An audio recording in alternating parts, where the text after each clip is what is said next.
Hello everyone, welcome back to my channel. My name is Brittany. This is the Brittany Reacts Show. And on this show we talk all things movies and TV news. Tonight we have some TV news to go over because we will be reviewing the first two episodes of Agatha All-Along. So make sure you're here for that. We have a few good things to talk about. Not a lot of really huge big news that came out, but some good stuff. Like we have to talk about the fact that Jennifer Lee, the head of Disney Animation, just stepped down, quote, quote, because I kind of feel like she was probably fired. And rightly so, we're going to talk about that. But we also got some new trailers, like there's a new Joker trailer, there's a Mickey 17 trailer. Also, we're getting a Sims movie, so we have a lot to discuss today, a lot to talk about, a lot of fun things. So make sure you stay to the very end. How are you guys doing? Hi Natanya, hi Nate, hi Josh, hi Czech, hi Alexander, hi Riaru, hi Vincent, hi Ethereal Dragon, hi Cinnamon Roll, hi DuBois, and thank you to each and every one of you who comes to my show every day. I appreciate you guys being here. Genuinely love it that you guys are always here on time and even early. I think that's really cool, so I just want to say thank you. I appreciate you guys a lot. Alright, so let's just jump straight into the news today, okay? So, the box... Oh wait, that's the wrong thing. Oh no! I accidentally put this on the same window. 1 second, guys. Yes, okay, we're talking about this. So, actually, let's talk about this first. Sorry! So Beetlejuice 2 just crossed 260 million globally. 260 million globally. That's actually very impressive. And it's only been about 3 weeks now. So I mean, it's making the majority of its money domestically, not overseas. So I guess this franchise really only appeals to mostly Americans. But I guess that's fine with a $100 million budget. Actually, I think it's a little bit more than that. They'll probably make a little bit of profit, not a ton. But they'll make enough of a profit that they'll definitely consider this a hit, especially since I'm sure this will make a ton of money on streaming and on digital. So I think this is still a hit. This is really big for everyone involved. Like I said last week, really good for Jenna Ortega. Honestly, just good for everyone involved. I called it. I had a feeling this movie would be a big hit. I actually thought this movie would be an even bigger hit than it's turning out to be. But you know, it's doing well enough that I'm not surprised. I'm really not. Any thoughts on Beetlejuice 2 before we move on to the next thing? Josh says, that's crazy that Warner Brothers nearly put Beetlejuice on Max. Oh yes, I did see that. Beetlejuice 2 almost went to Max. Can you believe that? They'd be leaving all this money on the table. And whose idea would be to put Beetlejuice 2 on freaking Max? Like, don't you realize that Beetlejuice is a very... I mean, obviously they must realize this now, but didn't you realize that Beetlejuice 2 was a very popular franchise? Like, that's not something you just shove to streaming. So that just kind of shows you that there are some, there are a lot of executives over there that just really don't... They really don't have their finger on the pulse of, what's big in pop culture and what people like. They're really just guessing, maybe off of spreadsheets and numbers. But we need some people on there that really have their, finger on the pulse of culture, Because that's crazy that they even considered putting this movie on streaming. Miss Player says, I hate when someone puts movie on streaming. I want to see them in theaters. Yeah, I think since the pandemic, I think the consensus from Hollywood has been the theaters is still the best way to go. Yeah, you can have a hit on streaming, but it's usually not going to be as culturally impactful as a big hit in theaters. So, theaters is still where you want to be if you're a big name actor. So, moving ahead to this weekend, we have Transformers 1 coming out. Yes, one of the many Transformers movies coming out, because there's another one we're going to talk about later. They really want Transformers to work, man. This is the animated one that we kind of mentioned. It's tracking to earn $30 million in its domestic box office opening, so it's in line with Mutant Mayhem and Trolls 3. So it could hold really well and make a decent profit, but that's only if it holds well. If it drops like a rock in the second weekend, this could be a huge flop for them. But it all really depends on if people like this movie. Is there an audience for this movie? I mean, I guess there's 30 million worth of an audience, but as I told you guys, I wasn't quite sure like who this would appeal to, because the trailer at least made this sorry, the trailer at least made this movie look kind of kiddie, like it was definitely aimed towards younger audiences. So I'm like, are kids gonna want to see this? But I feel like this franchise at this point is really more for adults. So I don't really know. We'll see what happens with this movie, but at least it's opening in line with previous animated films, so it's got that going for it. Anyone looking forward to Transformers 1? Are you actually planning on seeing this? Alexander says Transformers 1 is getting great reviews, so the franchise really needs to take a break. Are you saying it is getting good reviews or not getting good reviews? Josh says, I'm seeing Transformers 1 in IMAX tomorrow. I hope it does well with the Wild Robot. Yes, I hope the Wild Robot does even better. I know we on this channel, we're really excited about the Wild Robot, but I really hope the rest of the world is too, because I think it looks genuinely really charming. Okay, Cinnamon Roll is interested in this. Okay. Chris Hemsworth has a new channel? Like a YouTube channel? Oh, I did not know that. That's very interesting. I think more actors should come on YouTube, honestly. Like, you can get a pretty good audience on here. Kevin says Disney Animation Studios will make a comeback with upcoming films Moana 2 and Zootopia 2. We'll see if they make a comeback. We'll see how well Moana 2 does. It'll probably do really well, but, you know, you never know. We'll talk about Disney Animation later, though. Seems like I'm actually seeing some interest from you guys in my chat, so maybe this will do well. I don't know. But let's move on to entertainment news. So, starting with Agatha. Yes. So, Agatha came out last night. They released the first 2 episodes on Disney+. If you guys don't remember, we've talked about Agatha a lot on my show, but just to refresh some of your minds, this is a spin-off from WandaVision. Agatha is a character from the show WandaVision that came out 3 years ago at this point. She's still in Westview. That's how the story starts off. In fact, let's get into my review here. So, Agatha All-Along. What is it? Is it good? Was it necessary for them to make? Let's discuss what I think about this show, because like I said, we've only seen 2 episodes so far, but I have quite a lot of thoughts. So, firstly, like I said, we start off with Agatha, who is now Agnes in disguise, but she's been brainwashed, so she still doesn't remember she's a witch. In fact, we open up with her being like this detective, but she just thinks that she's a detective. Like, they're still playing off the WandaVision thing where, like, they're making specific episodes stylized to, sorry, I'm having some weird thing happen to my screen. You guys still see me okay? Just let me know in my chat. Oh, you guys know I always have tech issues. I don't know why. I think I need a better computer. That's gotta be what it is. Hello? Sorry, I can't see you.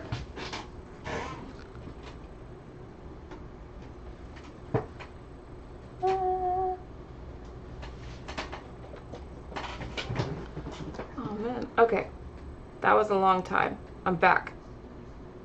Okay, it's good on your end. I'm saying everything's good on your end. Okay.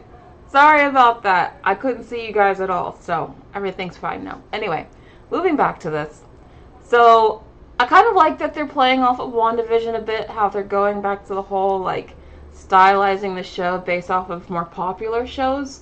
So this first episode was, like, an HBO-style cop drama. Like, that was the style this first episode was filmed in, which I really appreciated. And even the opening intro reminded me of going all the way back. Oh no. Oh no. What the heck is going on? I don't understand.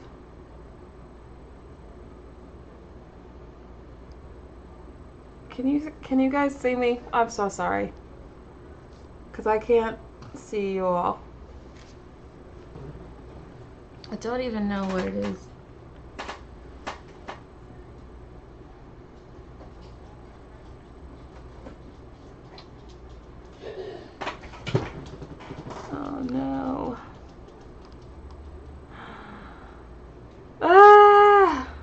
Oh my god. Okay, I'm back. I'm back. I hope you guys are good. Okay, I guess the issues are all on my side because you guys don't seem to have any issues on your side. Okay. Anyway, moving on. So, the only person that seems to know who she really is Aubrey Plaza's character. And I really like Aubrey Plaza's character. She kind of shows up very mysterious. You kind of get the feeling that she knows more than she's letting on, and obviously she does. Because she's the one that kind of, like, gets Agatha to, like, reveal her true self, like, for her to start remembering who she truly is. And the reason is because they're, like, old girlfriends or something. Like, the show makes it very clear that they are an old couple, an old flame that didn't work out or for whatever reason, but there's still, like, a lot of heat left over between them.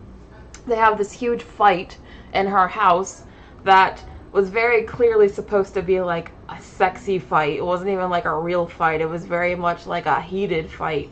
And I was kind of into it, not gonna lie. Like, I even liked Aubrey Plaza's dress here, which is why I have a picture of it. I thought she looked really, really cool, really badass. I thought it was just really interesting how far, like, Disney Plus was willing to go there with the LGBT aspect of the show. Like, as we'll discuss, like, practically everyone in this show is hella gay. Like, specifically hella lesbian, besides, like, one character that is gay. So, everyone in this show is not straight. Like, Marvel/Disney was like, you know what, we know who the audience is. We know who's gonna watch an Agatha show, and it ain't the straights. Because, you know how, like, every, like, publicity tour, like every time Disney has a new show out and they want to promote it and do interviews and stuff, the cast is always like, this is the gayest show yet, or like, this is the gayest movie yet. And like, I think they did that for Thor Ragnarok. Like, they were saying, oh, this is so gay, and then there was like, no gay. No, I really do think this is the gayest show that they've ever made. And it's quite bold how they go there, so I appreciated that. I was like, oh wow, they're really going there.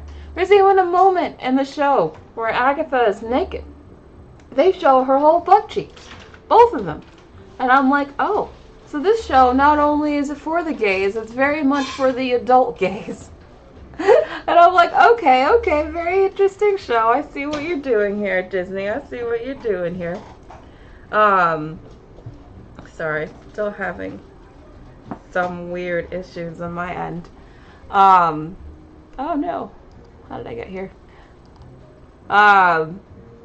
What did you guys think of all the gay subtext? Not even subtext, because it's not subtle enough to be subtext.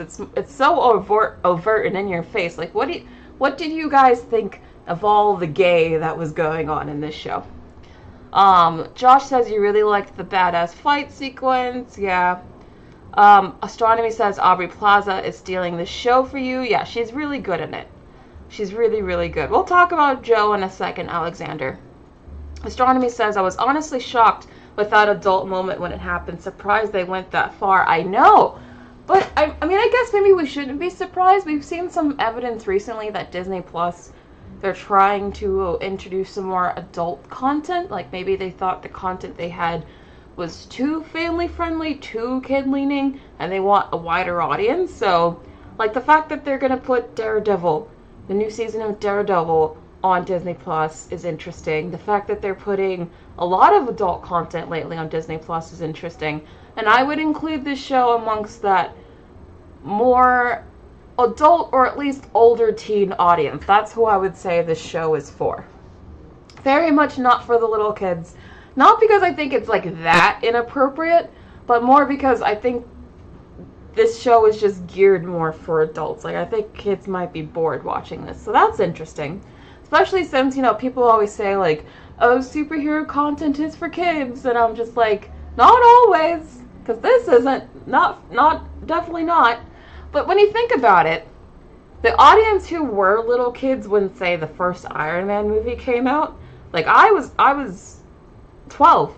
I was 12 when the first Iron Man movie came out. So, we're all adults now.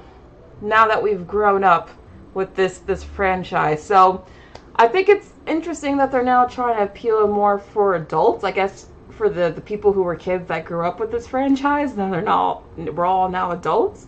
So it's just interesting seeing how like Marvel is progressing with, you know, how they're trying to mature their content. Because I guess they're trying to mature their content with the age of their audience.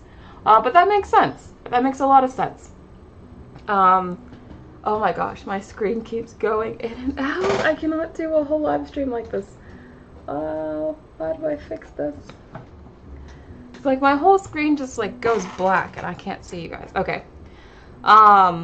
Okay, a lot of you guys are loving the gay representation. That's nice. That's nice.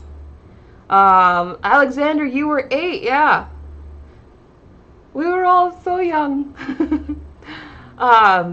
Josh Loves Movie says Marvel and DC are both making more adult shows with Agatha All-Along and the Penguin. Yeah, well, DC's always kind of been more adult skewing. I think it's new for Marvel to start doing that.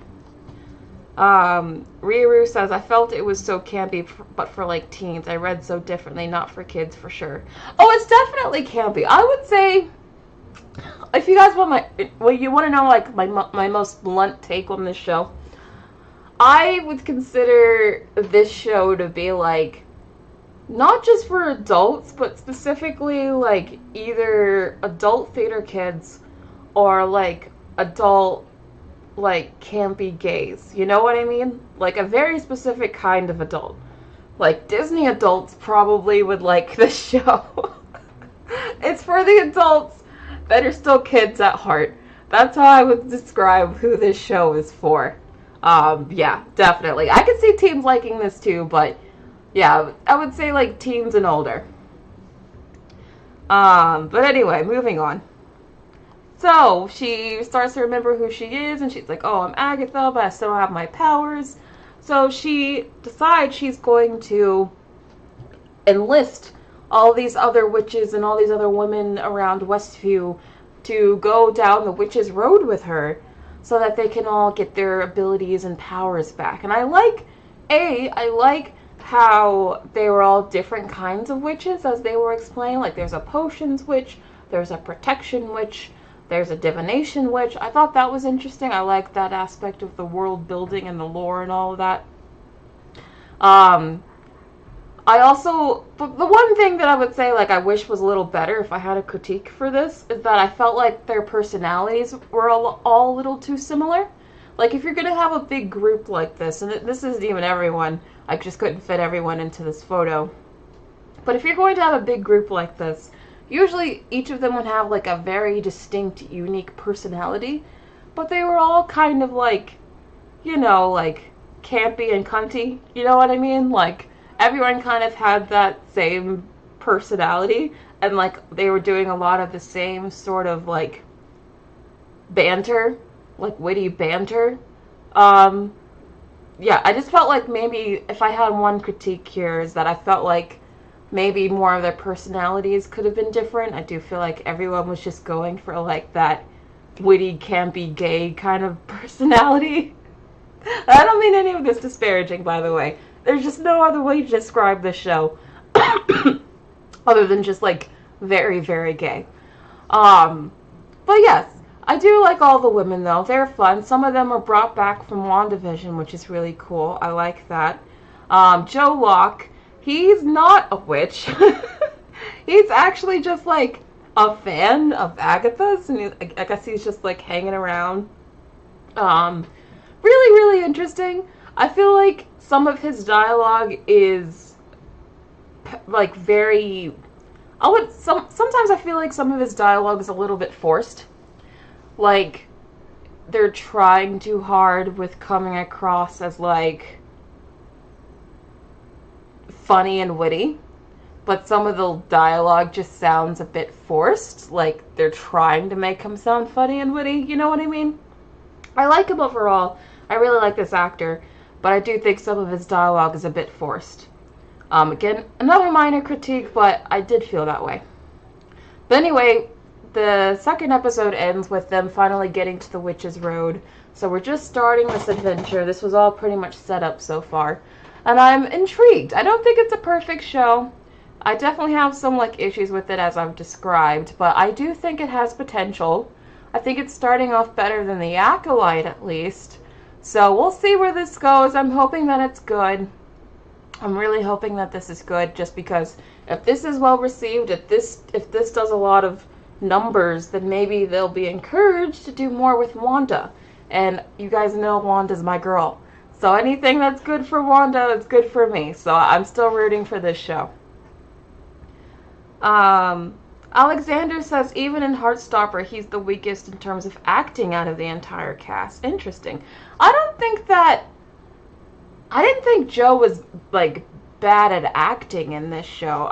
That wasn't my issue with him. It was more just like some of his dialogue I thought was like the screenwriter was writing down some like tweets he saw that day that he thought was really funny. You know what I mean? Like, it was that kind of dialogue. Also the song they all sang when they came together, it's not as good as Agatha All-Along. I don't see it, going #1 on iTunes like that last song did. But it was okay. It was okay. Josh says, I need Marvel to make that Wanda movie. Me too! Oh my god, me too! That's literally all I want. The only reason I'm watching this show is just so hopefully we get a Wanda movie out of it. Okay, Kevin, you think the show will be a moderate success? We'll see. I'm really curious to see what the ratings are going to be out of it. I really want to know what the ratings are going to be. I have a feeling it's not super high just because I actually don't feel like I'm seeing a lot of people talk about it. But we'll see. Who knows? At least I'm hoping it does better than The Acolyte, but we'll see. Seems like most of you guys really like this show. Yeah. We'll see how it goes. I think there's potential. I think there's promise. You're not gonna like it if you don't like camp. If camp is not your thing, this is not the show for you. If you can get into like goth camp, well, it almost has the same vibe as like Beetlejuice. You know what I mean? Like, it has that sort of strong gothic campy vibe to it, just a slight bit more gay. That's how I would describe this show. Oh, Riru, you think it'll be popular with its actual audience? I think people who the show was made for will like it, but I don't know if, like, outside of that group will it be very popular. But who knows? We'll see. Moving on, though. So, Jennifer Lee! Oh, this is a really big story, actually. So, Jennifer Lee, if you don't know who that is, she's a Disney Animation's CCO, so basically, she's been the head of Disney Animation and behind, greenlighting a lot of movies since 2018. 2018 is when she became the head of Disney Animation. And since then, she's already had a lot of problems. Now, she got that role because she was the mastermind behind the first Frozen movie. In fact, the whole Frozen franchise is basically her baby. And that's why she got the job. But, as you guys can see, Disney Animation has been struggling. It has definitely been struggling. The last few movies have been Wish, which you guys know didn't do very well and wasn't very well received. They had Strange Worlds, which you guys know really didn't do well, wasn't well received. Encanto flopped in theaters, but was saved by Disney+. Raya the Last Dragon flopped, but wasn't saved at all. People just really didn't go back to that movie at all. Like, I kind of feel like most people, unless you really follow Disney, probably have never even heard of this movie. I kind of feel like Raya is like a lost, honestly, both Raya and Strange World are like lost Disney media, because other than Disney fans, no one has heard of those movies. But anyway, she's also the main person behind Frozen 2, because Frozen 1 was so successful. She was the main writer on Frozen 2, and I don't think most people liked Frozen 2 as much as Frozen 1. So she's been really batting more misses than hits since she took over. So I can understand why they'd want her to step down, as obviously this was phrased as her stepping down. Maybe she's doing this so she can, more focus on the Frozen sequels. Maybe that's just her role now, just stick with Frozen. Because they did replace her. They decided to go with the director of Encanto and Zootopia. His name is apparently Jared Bush, and he will now take over the role as head of the Disney Animation Division.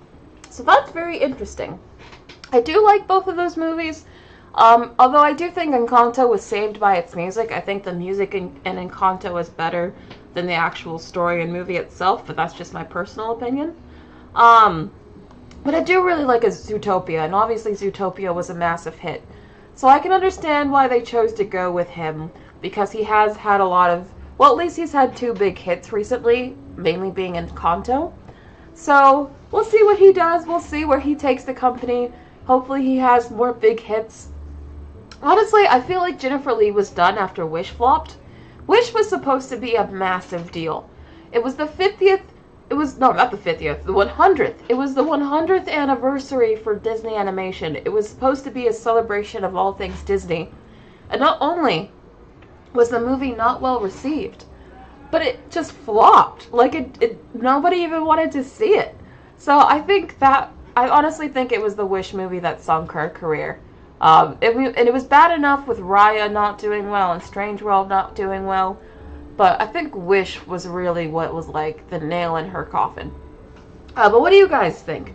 Do you think that Disney was right for letting Jennifer Lee step down? Or do you think she should have been given more time? Are you surprised, like I am, that she was let go before freaking Kathleen Kennedy? Like, how did that happen? Are you looking forward to see what Jared Bush will do with the company? What are your guys' thoughts about this whole story? Josh Loves Movie says Encanto was fun, same with Raya and The Last Dragon. I thought both of those were okay, to be honest. I wasn't like in love with either of them. And maybe that's a good thing. Maybe this is why Jennifer Lee needs to step down. Maybe she's really good with like just working on individual movies, like with the Frozen movies, but when she's given an entire roster of movies to work on, when she's given an entire company to run, maybe that's just not her skill set. Miss Player says, we don't talk about Jennifer Lee. Okay. Arvin says, I just need a villain main movie. I would love a villain main movie. Honestly, I'm so surprised Disney has not leaned into their villains more. Like, villains are so popular in the theme parks, and they're so popular with Disney adults. You would think they would do more with their villains, but they don't. Even in just making new ones. Like, why don't we have, like, a new huge baddie every movie? Like, they should be, like, really doubling down on the villains. Jessica H says, Wish was horrible. I couldn't even finish it, and I usually don't get bandwagon hate. You don't let the bandwagon get in my way of watching a movie. Oh, you liked The Flash. Oh, wow. So, Jessica, you liked The Flash, but you didn't like Wish. Oof, that's bad for Wish. But you know what? I kind of have to agree with you. Yeah, I actually think The Flash is a better movie than Wish, which just shows you how bad Wish is.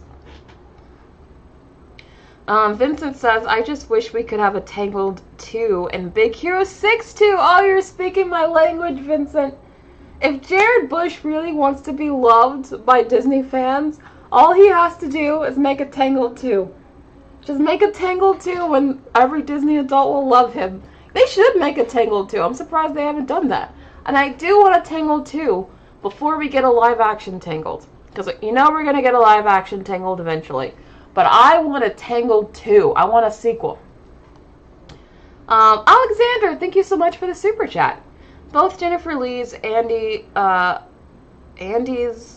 Kathleen Kennedy should be fired. Are you saying and? Both Jennifer Lee and Kathleen Kennedy should be fired and be given golden parachutes to never speak or come back to Disney. Yeah, I agree. I mean, as bad as Jennifer Lee has been doing, I still am surprised she went before Kathleen Kennedy. Like, what is it gonna take to take that woman down? I genuinely think when it comes to Kathleen Kennedy, that it's her haters that are what are keeping her in place. Like, A, no one wants that job because they don't want to deal with, like, the toxic side of the fan base. And B, I guess, like, Bob Iger, who's very liberal, doesn't want to seem like he's giving them a win by firing her. So I feel like that's what's protecting her at this point. Like that has to be why she hasn't been fired. I don't know.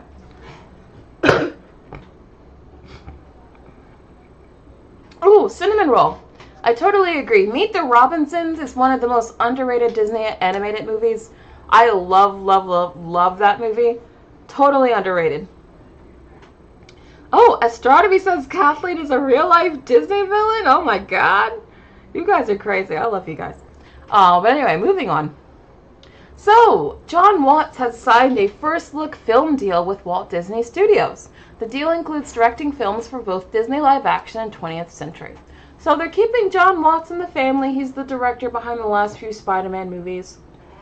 They must really feel good about him since the last Spider-Man movie made almost $2 billion, although I have to say, I think the reason why the Spider-Man films have been doing well, particularly the last one, is more because of how popular Tom Holland is as Spider-Man in the role, and the fact that they had, of course, Tobey and Andrew come back.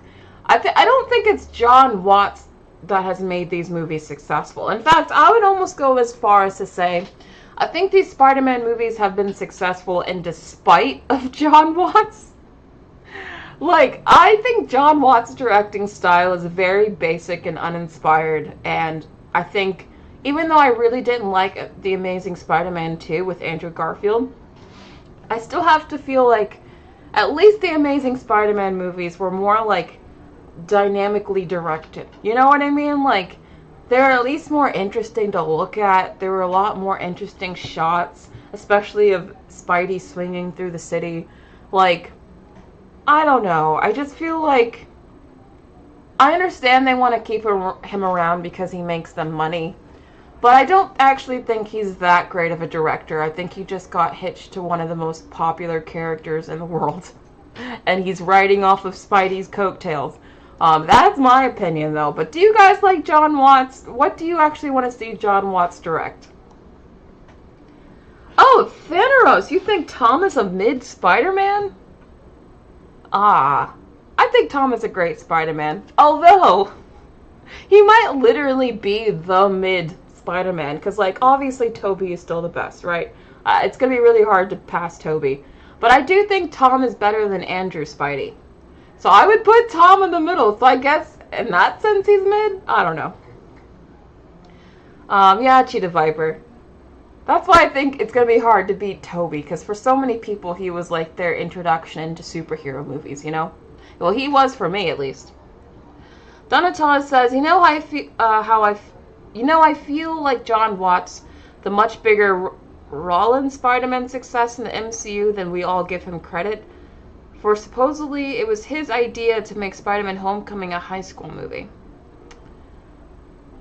I mean, I can see him wanting to do, like, the John Hughes thing, and, like, wanting to make it take place in high school. That's interesting. But what I'm talking about with Jon Watts is, like, visually. Like, I feel like his movies are very flat. Like he just kind of like puts his actors in front of a background and like a generic wide shot and calls it a day. You know what I mean? Like, I don't feel like he's a very dynamic or interesting director. I don't think he's like that amazing. I just think he got lucky to be directing the most popular characters ever, and now he always has those movies as his calling card, and he did even do like an amazing job with them. And I'm saying that as someone who liked the last Spider-Man movie. In fact, I like all three of them. But I still think they could have been directed better. I'm seeing a lot of Tobey love in the chat. Yeah, I think Tobey will always probably be the most popular. Thanos says, Tom is a good Peter, but not a good Spider-Man, if that makes sense. No, that makes sense. But I really like his Spider-Man. I like how sarcastic he is. I like how his eyes are expressive. I like his Spider-Man. I really would put Tom below Tobey, but above Andrew. That's how I would rank them. But anyway, moving on. So, remember when I was just saying, wasn't this like either last week or just this past Sunday, that Disney was probably not going to let the Planet of the Apes franchise go. Like, even though the last movie only did kind of okay, it did well enough that they were definitely going to keep going. Well, here we are. Not only are they going to keep making more Planet of the Apes movies, but they're making an entire trilogy, y'all. They're making an entire trilogy. Like, we're never going to get, like... is there even still enough interest in this franchise to sustain another trilogy? I mean, I kind of feel like this franchise is already starting to peter out and lose steam. I mean, the last movie only did okay, really. So, do we really need an entire trilogy? Is there an audience to sustain an entire trilogy? Like, I would have understood if they just said, like, oh, we're gonna make another one, right? But for them to announce an entire trilogy, that shows a lot of confidence that I'm not sure this franchise has earned. So, I'm a little bit nervous about this. I feel like this is them putting the cart before the horse. Like, maybe test it out with one more movie before you say we're going to do a whole trilogy. But I don't know. Are you guys looking forward to 3 more Planet of the Apes movies? And honestly, this makes it sound like this isn't going to be with the same cast as the last movie. So we're going to have a whole new cast again. So I don't know about this. But what do you guys think? Oh, I have a super chat. Thank you, Alexander, for the super chat. Tom Lutz is directing Wolf's, that George Clooney, Brad Pitt, Apple TV movie coming out this week or next week, and he got paid $15 million. Wow. And it's all because he made Spider-Man 3, that last Spider-Man movie. He's riding off of Spider-Man's success. And I don't think he's really part of that success. But that's just my opinion. I'm not a Tom Lutz hater. I'm not. But I just don't think he's, like, that great of a director. That's just my personal opinion. But anyway. Anyone interested in more Planet of the Apes movies? I don't know, DuBois. I have no idea. I'm seeing some laughing from Shamika. Wilderness Style says they are really peeling the banana on this franchise. Oh, I like that saying. They are peeling the banana. Interesting way of putting that. Crystal Clark says Vin Diesel gonna collab with Planet of the Apes in the future. So is this all coming down to like a Fast and Furious Planet of the Apes crossover where like it's gonna be ape versus car or something? Because I feel like at this point, like that's where both franchises, they have nowhere else to go. So like, why not? I don't know, man. They're from 2 different studios too, but who knows? Who knows what's gonna happen? Anyway, moving on. Speaking of Spider-Man still, so Sony and Marvel Studios are reportedly working on a deal that will allow Spider-Man to appear in other MCU projects. So, this means that not only have Sony and Marvel Studios finally come to a deal that they do want to work with each other again, because if you guys remember a little while ago, they had started, like, apparently there are rumors of there being tension again, like, they weren't sure if this Sony Marvel Studios deal was going to, like, stick around for much longer, but now it seems like it is. It seems like they are going to keep Spidey in the MCU for longer. Not just in the MCU, but to actually appear in even more MCU projects. So now Spidey might show up in, you know, whatever. It might not just be for a Spider-Man movie or for an Avengers movie. He might now appear just in any movie. So, I don't know. I have mixed thoughts on this. On one hand, I really like Spider-Man. You guys know Spider-Man's my favorite superhero. I love this guy. Love Spidey a lot. However, I feel like what makes Spidey work and what makes people like Spider-Man is the fact that he is the neighborhood Spider-Man. Like, he seems like just like your average kid who lives in Queens who happened to just get these powers and now he's Spider-Man. You know what I mean? Like, if they keep putting him into these, like, really far out there movies where they start bending space and time and stuff, like, it's not, you're taking away the regular manness from Spider-Man, and I feel like that's a huge part of his appeal as a character. Like, I would love, personally, for the next Spider-Man movie, I would love if it was more like of how Spidey 2 was with Tobey Maguire, where it's just him like living as an adult in the city, trying to get by with his own apartment and all that. Like, I just want regular human Spidey, human Peter on the ground in Earth, in New York City, just trying to live his life while being Spider-Man. Like, that's as much as I want from him, and I'd be happy. But him maybe being in all these MCU projects, appearing in places that aren't New York and all of that, I feel like take away from his appeal as a character, as an everyman, and I have a problem with that. I don't know if that's really going to work with Spidey, or if they're going to ruin this character by trying to spread him everywhere. That's what I'm worried about. But what do you guys think about this? Do you want to see more Spidey in other projects? And if so, what projects would you want to see him in? Jessica H. also wants adult Peter. Yes, I'm really much looking forward to it. Also, Tom Holland and I are the same age, which is so funny. We're the exact same age. We have the same birthday and everything. So I know he's probably like, if they don't get me out of high school. I know he's like, man, if you don't get me out of high school. So I'm sure Tom Holland would be all for adult Peter Parker. HP says, Peter living his life and meeting a young Miles. Yes, I would love that, HP, if that's all the next Spider-Man movie was. If the only way they wanted to, because of course, because there are too many movies and characters now in the MCU and even the Sonyverse, like, obviously, like, they want some other outside character in his movie. But if they had to bring another character into his film, I'd want it to be Miles. That's like the only other character from outside of the Spider-Verse, whatever, that I would actually want to be in this movie. That's how, like, secluded and contained I want this story to be. And I have a feeling that it's not going to be that.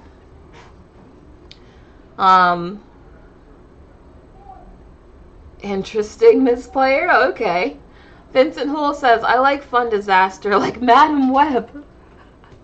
You want more Madam Webs? Really? Okay. Yes, I am a Gemini Blue Gecko nerd.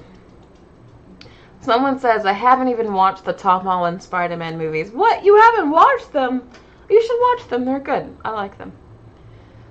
Dorian R. says, he tried to grow up with that action movie from the video game, but he still came off as pretty boyish in that. Yeah.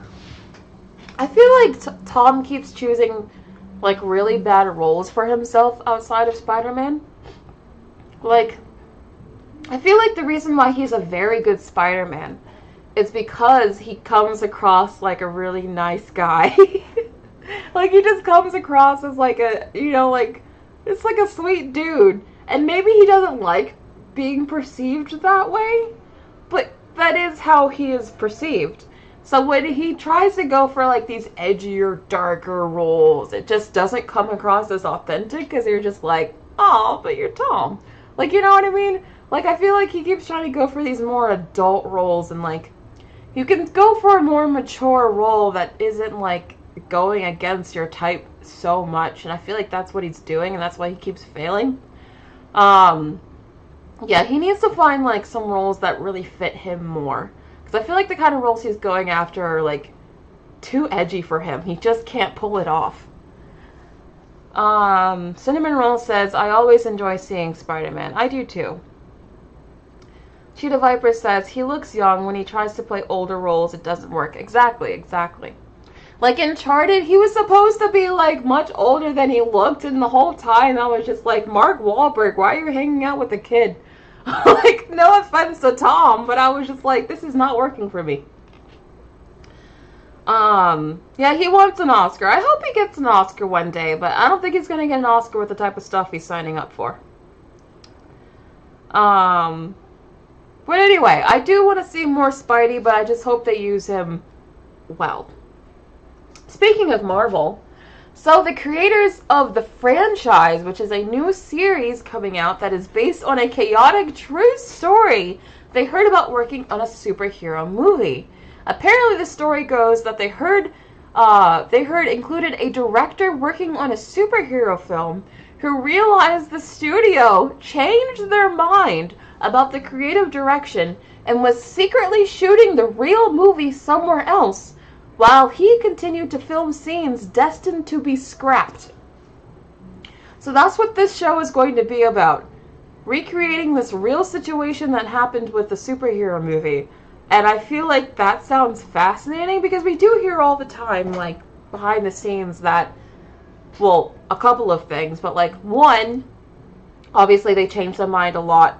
They don't really have a set script when they film. They just kind of change their minds as they're filming. So I can totally believe this whole scenario that, like, the studio decided to change their mind and shoot something else, because apparently that happens all the time. But I also fully believe that they had someone else basically shooting the movie for them, because they have a whole, like B team, basically, that, like, directs a lot of the action for directors, and I wouldn't be surprised if they've directed even more than just action scenes. I feel like, honestly, I kind of feel like a lot of these directors in Marvel, specifically Marvel, not even just DC, but Marvel, I feel like a lot of them are just figureheads, and they're not actually the main voices behind their movies. The only people who I feel like are actually, like, behind their movies 100%, or at least mostly, James Gunn, Joss Whedon back in the day. I think he was given a lot of free reign. Ryan Reynolds, I feel like he was given a lot of control for Deadpool, and maybe Ryan Coogler for Black Panther. But everyone else, I feel like every other director is mostly just a figurehead, because, like, I think Marvel has their own team that they use to, like, film everything, basically. And, like, the director is really just hired to just be there. Because from what I've heard, this sounds like it happens a lot. So I think this sounds really interesting. I want to watch this. I want to see how this would actually play out in real life. Plus, I feel like we'd just be getting some, like, behind-the-scenes knowledge about, like, how these movies and shows actually operate. I think it'd be really interesting. Anyone actually interested in watching this? Is this piquing anyone's curiosity? Okay, Crystal Clark says he might tune into this. Yeah, I know, it sounds really interesting to me. The boy thinks this sounds interesting. Josh says, so excited for this show to make fun of popular franchises as I love parodies. Yes, I think it'll be really good. I'm really excited about this. That Super says, well, really the first AD is doing most of the directing on set. The main director just sits there and looks at the footage. Yeah, but I feel like it's I don't know, especially, like, for the Marvels. Do you guys remember the whole situation that happened with the Marvels? And how the director was literally saying this was a Kevin Feige production before the movie even came out? Like, I feel like for certain directors, especially the new and up-and-coming ones, I feel like Marvel just kind of takes over, and they don't even actually have a huge, like, impact on the movie. You know what I mean? Like, I don't think The Marvels was a Nia DaCosta movie. It didn't even feel like a Nia DaCosta movie. So I think some people will watch this, so that's interesting. I'm definitely going to check it out, because I think it sounds fascinating to me. But anyway, moving on. So Black Mirror, Season 7, the cast has been revealed. It's actually a pretty interesting cast. There's some interesting names here. Awkwafina is here. I don't know, her agent deserves an award. Her agent deserves a cake. I don't know. Because Awkwafina remains the most booked and busy actor in Hollywood. And I don't understand why. But anyways, she's in Season 7, so expect more Awkwafina. But also, Peter Capaldi, that's fascinating, the Doctor himself.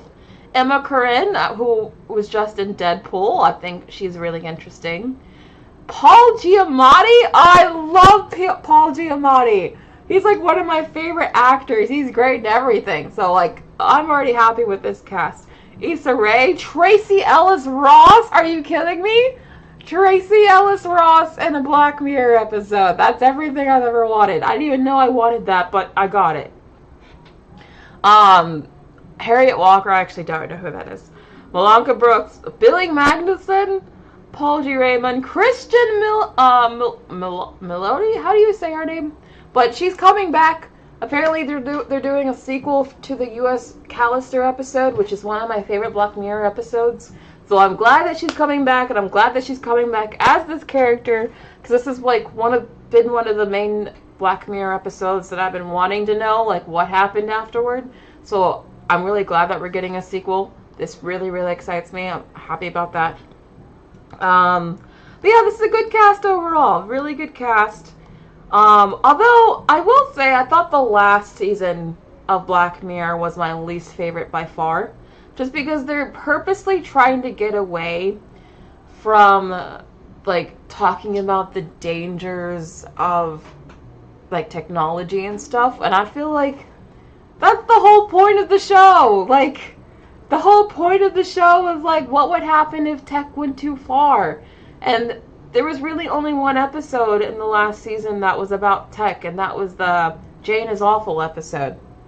Everything else was just more of, like, a psychological thing, and I'm just like, that's not why I liked the show. I'm sorry, but I really liked the show. Oh wait, Rory from the IT crowd is in this. Why did I not see him? Oh my god, has anyone seen the IT crowd? Freaking loved that show, one of my all-time favorites. See, Rory's here. That just distracted me, sorry. Love him. But anyway, I'm really, really sad that, like, they're getting away from the tech stuff. Or at least they did last season, so I'm hoping in this new season they get back to it, and, like, at least most of the episodes are about, like, why tech could be bad or whatever, because that's why I liked the show. Them not doing that just makes me less interested in the show, so who knows what they're gonna do, but at least we're getting the U.S. Callister episode, so I'm looking forward to that. Anyone still interested in this show? Anyone still watching it? Will French. Yeah, I know. You guys know I love Awkwafina. Cinnamon Roll likes her. Okay. Donata says, okay, in defense of Awkwafina, I did think she was very good in Crazy Rich Asians and Raya and the Last Dragon. See, I guess I can't say that I'm like a bandwagon Awkwafina hater, right? Because I didn't even like her in Crazy Rich Asians, which is what that was like her breakthrough role. I didn't even care for her then. I thought she was annoying in that movie. I didn't understand why everyone thought she was so funny. I was just like, she's annoying as you know what. So, I don't know. I've never been a fan. Okay, Arvin never seen Black Mirror. You guys should watch the show. The first few seasons are really, really good. Anyway, moving on. Okay. So, there's going to be a Sims movie in the works. Now, I feel like they've already announced this, but I think it's official now, like official. And Margot Robbie is behind producing this movie, so I think that's really smart for her. I think that a Sims movie could actually work just because Sims is so popular. A lot of non-gamers play Sims, so it has like high name recognition. Plus, I just feel like there's a lot of lore behind The Sims that you could really work with. And Katherin, who directed Loki, the first season of Loki, is going to come back to direct this. So that's really interesting, because I thought the first season of Loki was actually pretty decent. So this could actually turn out to be something kind of special. Here's a prediction, I predict this movie will actually do very well. I think this movie could even be a $1 billion hit or close to it. I think there's a lot of potential in this, and I'm really looking forward to it. Anyone looking forward to a Sims movie? Oh god, Arvin, please do not bring up the Scuttle Wrap. Miss Player says, Amazon, they made Rings of Power and screwed over Has Been Hotel. Amazon is mostly miss, I will agree. I feel like they did really well with The Boys. And there's this show called Upload, which I really like. But yeah, I feel like most Amazon shows are a pretty big miss in my opinion.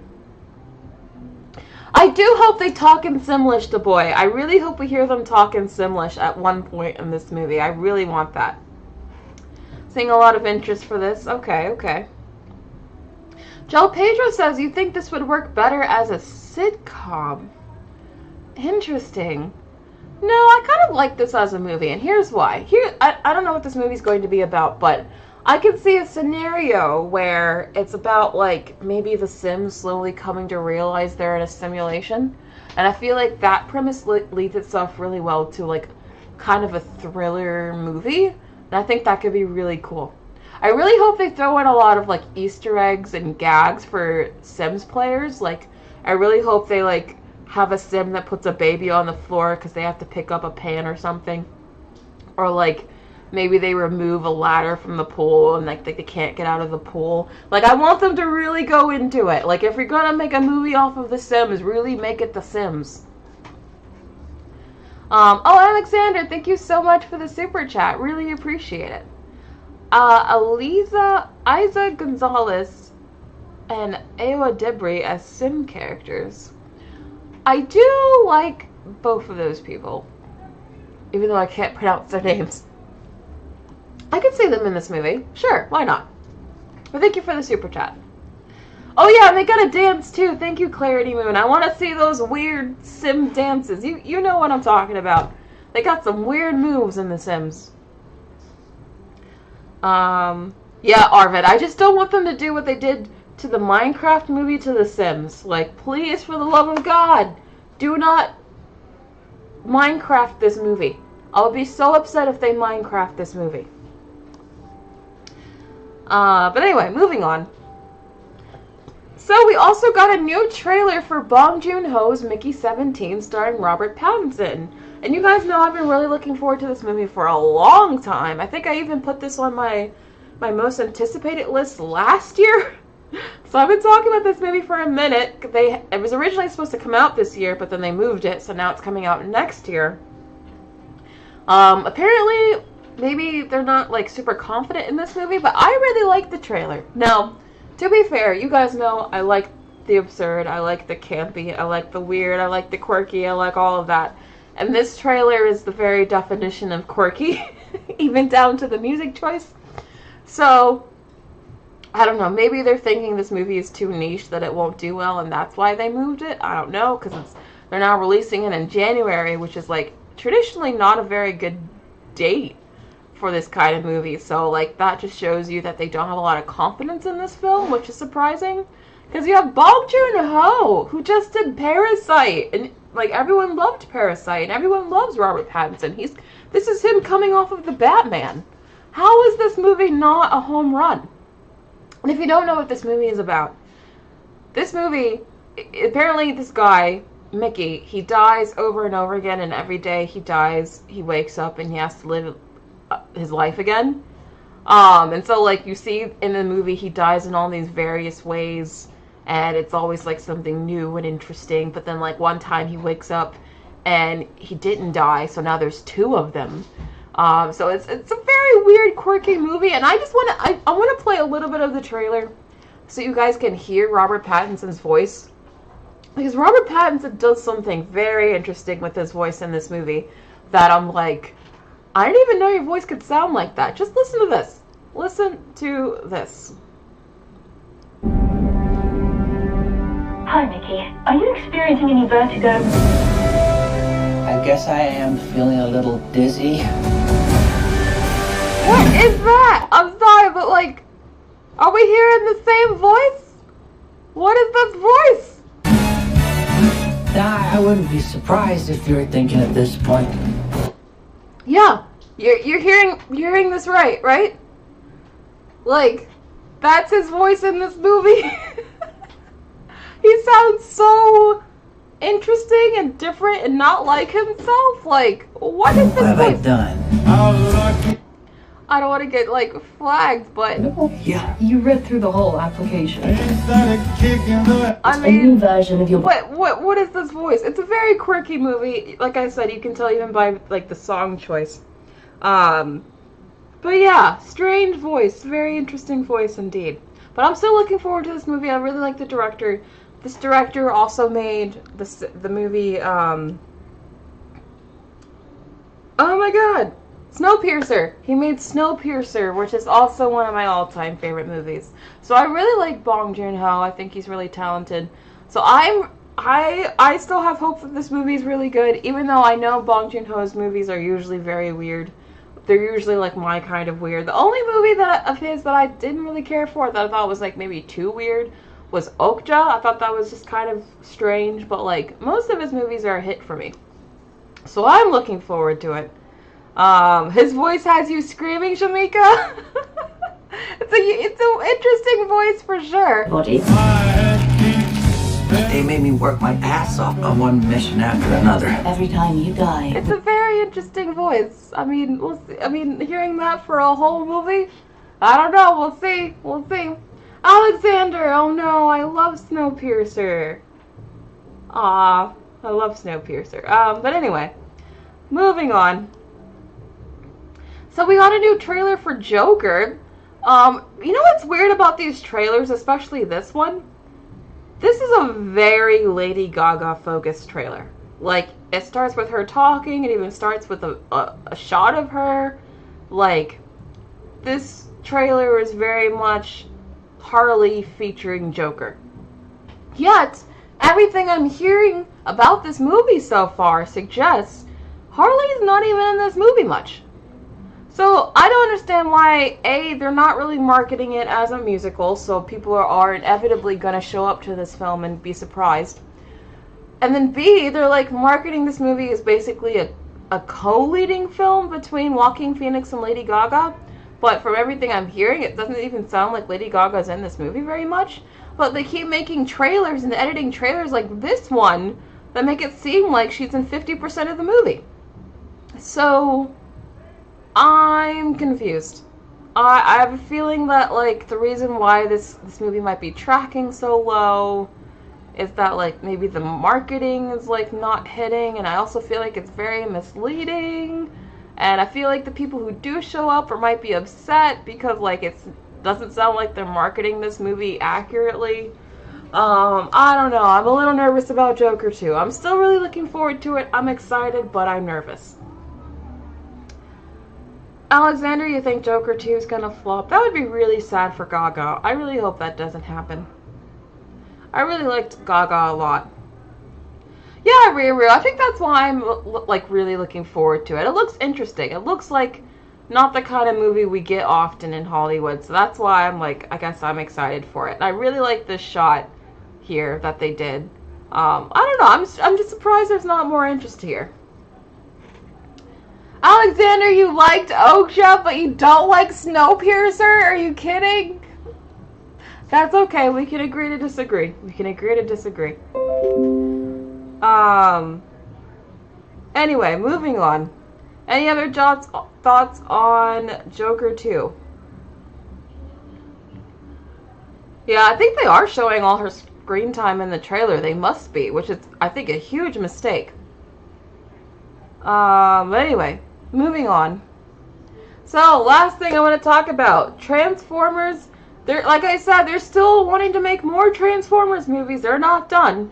So they're saying the next live-action Transformers movie, so not the one connected to the one coming out this weekend that's animated, a whole different one that's live-action. The next live-action Transformers they want to make is a G.I. Joe crossover. That's what they're making. I feel like this is so desperate. This is like almost as, you know what, this is as desperate as like a Fast and Furious Planet of the Apes crossover. Like, I feel like this is as dumb and as desperate as that. They did tease it at the end of the last live-action Transformers movie. I actually did see that one, the one that was like Rise of the Beast or something like that. I actually did see it, and they did like tease the whole G.I. Joe thing at the very end, but I always thought like that was never going to happen because like I thought the movie would flop too much for that to happen, but apparently they're still doing it. They're still doing it. And so that's what we're getting. Does anyone actually want this? Does anyone, A, do you want more Transformers? And B, do you want a Transformers G.I. Joe crossover? Again, this is what I mean when I mean, like, I feel like this is appealing to, like, older millennials and Gen X. You know what I mean? Like, I think this is very much appealing to an older demographic. Especially with G.I. Joe. Like, G.I. Joe wasn't even relevant when I was a kid. You know what I mean? Like, who is this really for? I don't know. Maybe I'm wrong. Maybe this is like something that's more like just for dudes. I don't know. Who was interested in this? Who wants this crossover? Josh says, very intrigued to see how this crossover works, plus Chris Hemsworth is involved in it after Transformers 1. I mean, they keep getting big-name stars in these movies, and I'm like, but why? Yeah, Miss Player says it's clearly for guys. Yeah, maybe it's just not for me. Maybe this movie is just not for me. I don't know. Alexander Padilla says, Megan Fox can come back to the Transformers. Her career ain't going anywhere. Oof. Do they want her back is the question. I have not cared about the Transformers movies since the first one with Shia LaBeouf. I thought that one was actually pretty good. I liked that one. And that's the one that actually started this whole franchise, at least, you know, in movie form. So, I don't know. I just feel like they haven't really, like, nailed the Transformers movie since that first Shia LaBeouf movie. Maybe I'll count Bumblebee too, but I don't know. That didn't really do very well. So yeah, I'm just not really huge into this franchise. Joe Pedro says, as a guy, didn't care for the Transformers at all. Yeah, I know. I don't know. We'll see. Maybe there's still an audience where clearly they think there is, because they just do not want Transformers to die. They will not let this franchise die. Shamika says, that's doing way too much. I grew up with them and neither belonged in a movie together.